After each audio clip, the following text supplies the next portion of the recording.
Hey guys, what's up and welcome back to another video on my YouTube channel. Today I want to talk you guys through the Unobtanium Gear Flashbang pouch and why I like it. So this is the Unobtanium Gear Flashbang pouch. The first thing that you guys will probably notice is the type of closure method they use. So this is not your regular Velcro cover. This is basically just some shock cord on this plastic thing. And it just latches in there with a little pull tab. Something that I personally really like because in my mind, when you use flashbangs, usually you're still covered. So you try to be as silent as possible when you're on top of the door and want to throw that flashbang. The way this works is really easy. I'm gonna show you like in a second better, but you just basically pull it over there, and when you want to open it up, you just pull it down off to one side and then to the second, and there you go. Really easy, really intuitive in my opinion. Like that a lot. The way the pouch is designed, we have like Lasercut moly on the front.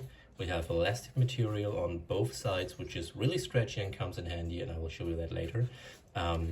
We have Lasercut moly mounting on the back.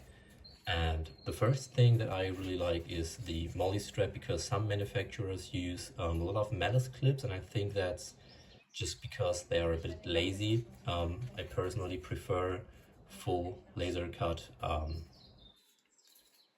moly straps. Just works better in my opinion and is a little bit more lightweight.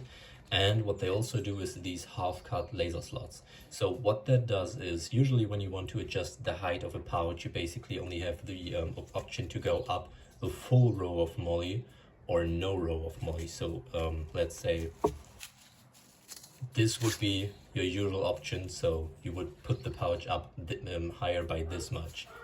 With the half-cut Lasercut moly, which I personally, again, really prefer because it gives you a lot more options. There we go. You can just say, okay, I want this pouch to be a little bit higher, pull it through one of these loops, and it's just a little bit more higher by this much. That comes in handy when you run plate carriers with only 2 rows of moly, like the Ferro Concepts 3AC cummerbund or the Cry SPC with the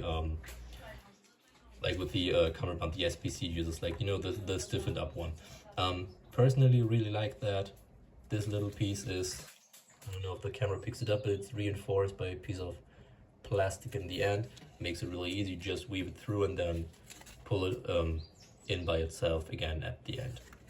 On this side, again, we have elastic material. So the way this pouch works is, I'm going to grab it like this so it's a little bit more sturdy. It's really easy to use. I got this Enola Gay TP40 smoke. That's like a small to medium sized smoke grenade. You just put that in there and you take your flap, pull it over, and there you go. Works really easy, and the smoke grenade is now really secure in here. You could also run it open. You could maybe cut off the flap, because this will not fall out at all. Like, this is not going anywhere. So let me take this out. Now we have a little gay flash grenade pouch, the Flash 3.0. They're a little bit thinner in diameter. I think when I shake this, yeah, okay, it doesn't fall out either, but it's not as tight in here as before. Let's say you have a smaller item like one of those tag-in FPG4s. So I'm gonna throw that in and fully submerge it. So now it would be somewhat hard to reach it, but what you can do is, first off, you use the second plastic piece on the bottom, and what that does is it pushes up the bottom of the pouch against the item that it's in. So I'm going to show you in a second with another item. When you have something that is a little bit smaller and you want it to be easier accessible, you just do that. And when you want to get that out, of course, just pull the flap out of the way, give it a tap from the bottom, and now you can pull the grenade out. So what I just told you, I'm going to show you with this really old cheap Smith & Wesson knife. You just put that in there and it's really loose and wobbly. What you do is you use the bottom flap. Now it's not wobbly at all, because this puts tension on the bottom of the pouch to the top, so it gets cinched in between. Really like the design.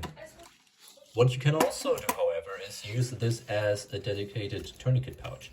So it is a little bit finicky to get tourniquets in there, but it's definitely possible. You just stuff that in there.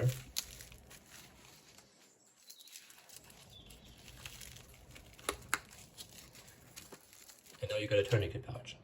Really easy, fits a lot of different items because the body is elastic. That's the same reason why people love the classic Blue Force gear pouches. I really like that design, and I would definitely recommend it to everybody who needs a flashbang pouch, because, I mean, to sum it up really, these are somewhat universal. If you don't need them, they will fall down flat out of the way, so they don't get in the way if you use your flashbangs. They only need one row of moly, and due to the construction and designs materials used in this pouch, it is also really lightweight. So I have 3 of these on my carrier. If you saw my ABS loadout video, you know these pouches. I have 3 of them on my ABS, and I will probably, if I have any spare moly and I think I would need more grenades, just throw some on my belt somewhere, because everything on your belt is easily reachable. But on my plate carrier, it's almost full at the moment. Really like them. I would recommend them to basically everybody. Go ahead and grab some if you need some, because the design is very good made. These are really high quality. I really like the way they are built, especially with the flaps. Like this uses some shock cord, and you can adjust the lengths with the spare shock cord in your front flap. And that also doubles as a little bit of stiffing in the flap. So this part is somewhat stiff, where this is flexible, and this goes over the pouch. So that's very well thought through. Really like them. Go ahead and grab some. If you guys liked the video, please make sure to like and subscribe as always. If you got any questions, drop them down in the comments and I will make sure to answer every question. If you want to see anything in there, go ahead and submit your request. I will make sure to check that out and see if I can make it able. And I will see you guys in the next video.